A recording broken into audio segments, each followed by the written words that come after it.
Si Congressman, dating Congressman ng bagong henerasyon party list, Congressman Bernadette Herrera. Magandang hapon po uli sa inyo. Pasensya at aabalahin namin kayo sapagkat kayo ang maaaring makapagpaliwanag. Ano ba yung MOOing yan, Congresswoman? Hello po, Congresswoman. Welcome back. Well,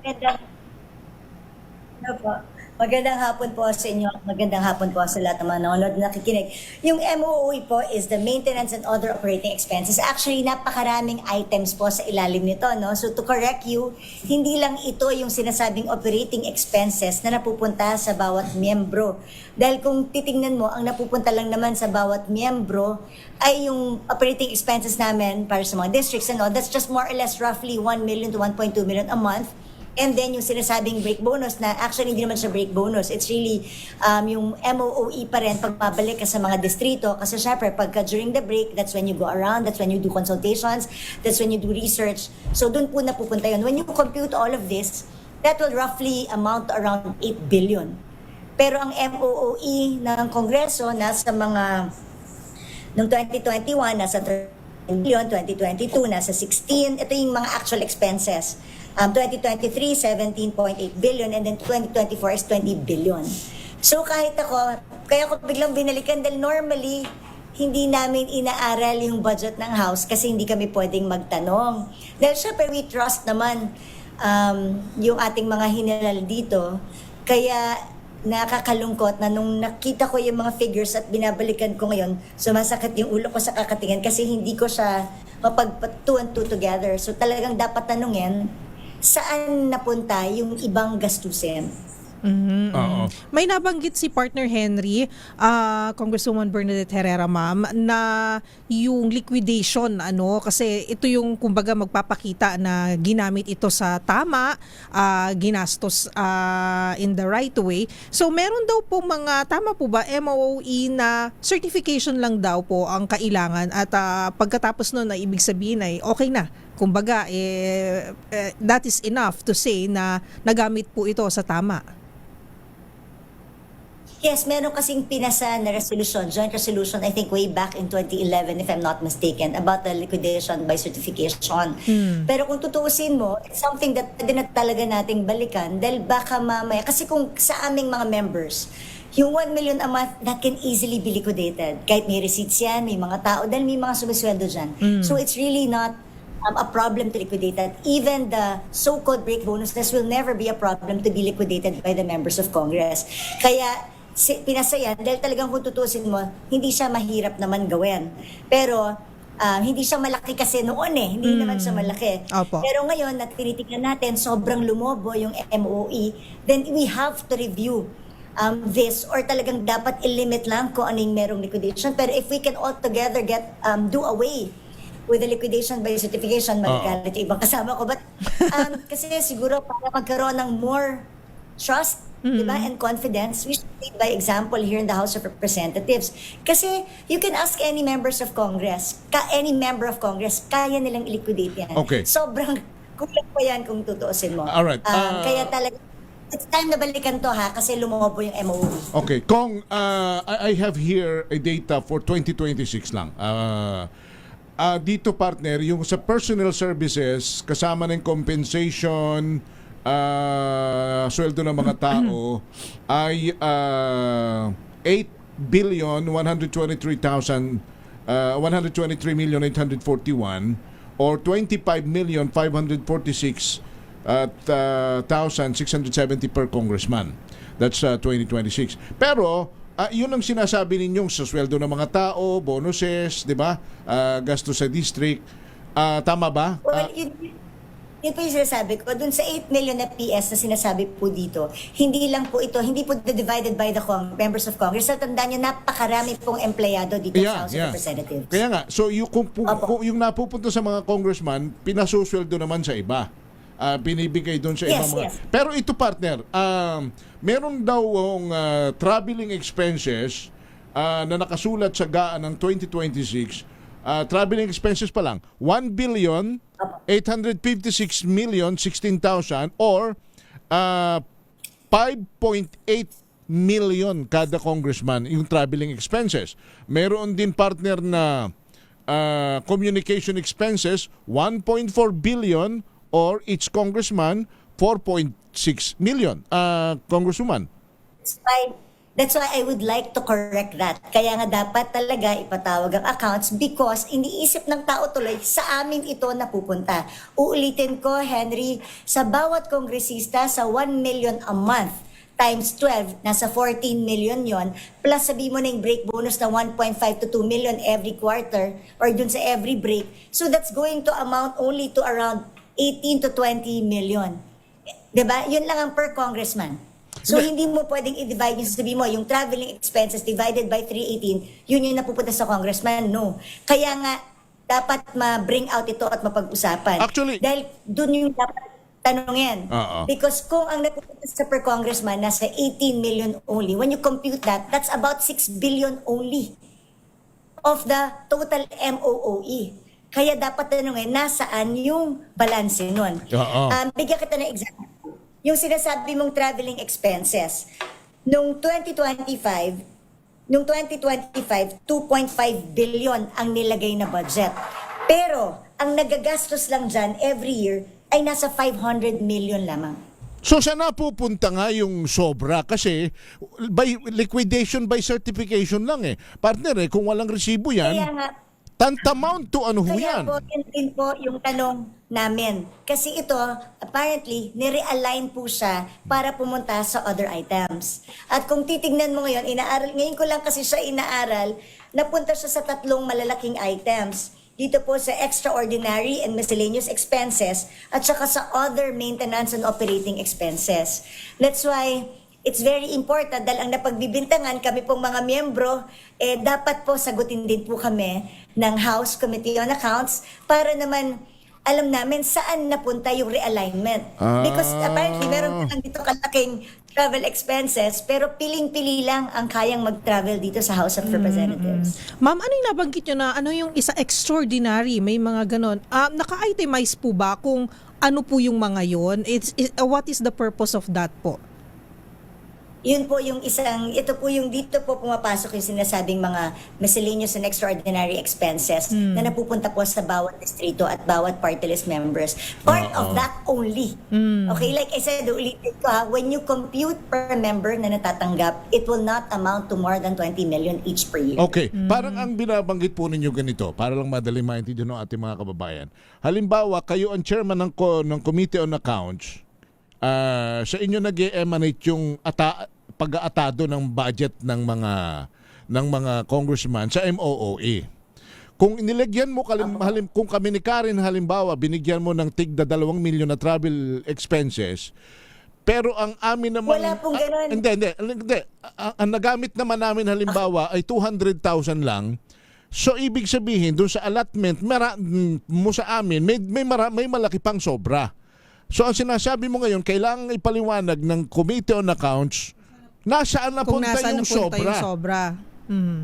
Uulitin ko po unang-una wala pong naka-allocate sa amin na traveling expense per congressman.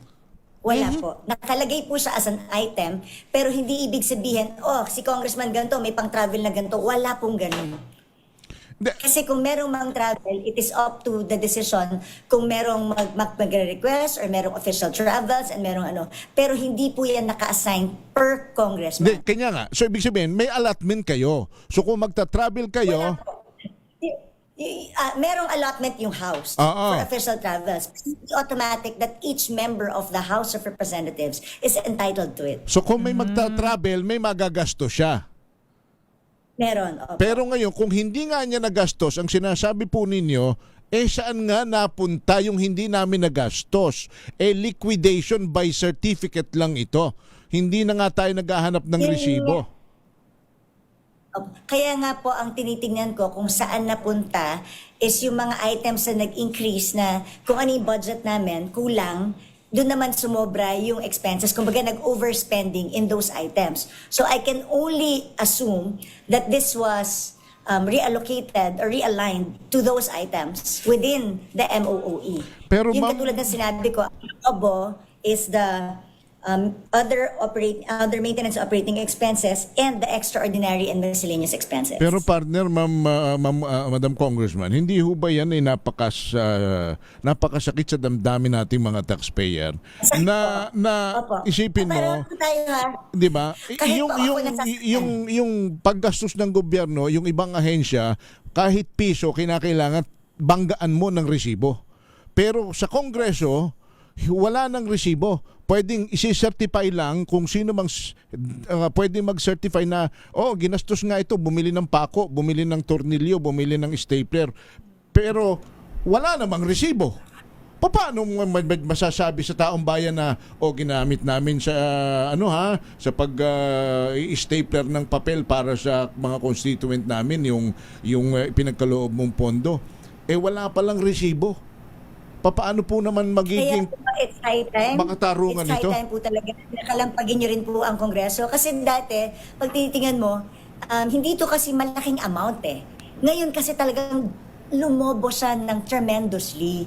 That's why the liquidation by certification cannot continue if sa ganito kalaking MOOE. And I agree with you, and it's high time that dito sa Kongreso ay mag-file na kami ng panibagong resolution na tanggalin na to. Kaya nga, Kaya baka kalampagin nyo rin yung mga kasamahan namin dito sa Kongreso dahil napakalaki na rin eh. Ang laki-laki na rin talaga ng MOOE na nandito sa Kongreso ngayon. opo Tama rin po ba, ma'am, na yung sa pagkakaintindi ko sa inyong explanation din na it could be that a certain congressman or some of the lawmakers hindi nila alam, they're not conscious na meron palang ganito, and then also ibig sabihin nito ay maaari silang mapagbintangan, tama po ba? Wrongly accused. Sabi niyo sa akin, iniisip niyo per congressman, meron kami niyan. Wala po kami niyan per congressman. Sige. That's why it's high time that this should be discussed and talked about because we are being put in a bad light. Pero kung tutuusin mo, hindi po talaga namin alam kung sino ang nakikinabang po dito sa amount na to. Kasi hindi po yan naka-allocate per congressman.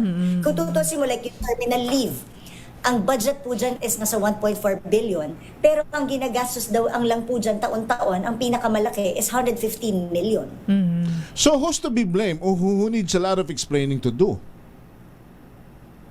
Yan po ay syempre kaya ang Committee on Accounts ang tinatawagan natin para mag-explain. Kasi kahit kami, nagulat po kami. Ako, honestly, I feel ashamed na hindi ko to natutukan. Dahil, syempre, hindi kami pwedeng magtanong eh. Kaya during plenary, even if you want to ask questions, syempre, dahil iniisip po naman, you trust the people handling it. Dahil hindi naman to ganun kalaki noon. Kaso sa BICAM, bigla siyang lumalaki. So, hindi na namin masyadong napansin. Hanggang sa, ito nga, Pero may ma'am, mga nagsasabi. Dati pa yan sinasabi ni Dare to Ask na meron kaming cash in bank na 27 billion. So, kailangan din tanungin sila kung Pero bakit, magkano na ito. Pero dahil nandiyan na rin kayo sa aming harapan, kayo ba ay magkano ang naging MOOE ninyo noon at kayo ba ay magkano ang inyong mga nagastos? May mga travel, communication, representation allowance din kayo? Well, buong 19th Congress, hindi po ako nakapag-travel. Wala po akong binigyan na kahit anong official travel. Ganon din po. Yung 18th, mabibilang ko lang din po. Pero kasi normally, mga official travels ko are invitations from abroad. And then, katulad na sinabi ko sa iyo, kami ang MOOE namin 1 million a month. And then yung break bonus sabi is nasa 1.5 but that's under maintenance operating expenses. Tapos katulad doon, hindi kami pumirma ng impeachment, hindi ito na-release sa amin. Oo, so that's the point, ang laki sa papel, pero kung hindi nagastan ng mga congressman, hindi na nagkaintindihan kung saan napunta yung sobra at hindi nagamit. Actually, tinatanong ko po yun before kasi syempre, yung mga hindi pumirma, naka-allocate yung 1.5 million or 2 million na other operating maintenance expenses. So, saan dinala yun?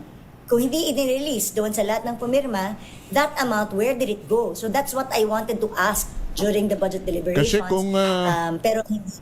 kung hindi nagamit, dapat babalik yun sa Bureau of Treasury, hindi ba? Apparently, hindi bumabalik sa Bureau of Treasury kaya kami malaking amount sa Land Bank. Yun ang isang pinag-aaralan ko pa kung ano bang may special law ba that hindi ko pa masagot yung tanong na yun. I have to study that kung bakit hindi bumabalik sa coffers ng National Treasury yung pondo. Kasi isipin mo, if that's 27 billion, malaki yun. At natatakot ako na dyan, kalaki yan dyan. Baka mamaya, kaya kailangan bantayan. Kasi, paano ito gagastusin? Paano ito i-release? Hindi, tsaka, Kasi ang utang lang sa Kongreso, ang liabilities lang natin nasa 400 million eh.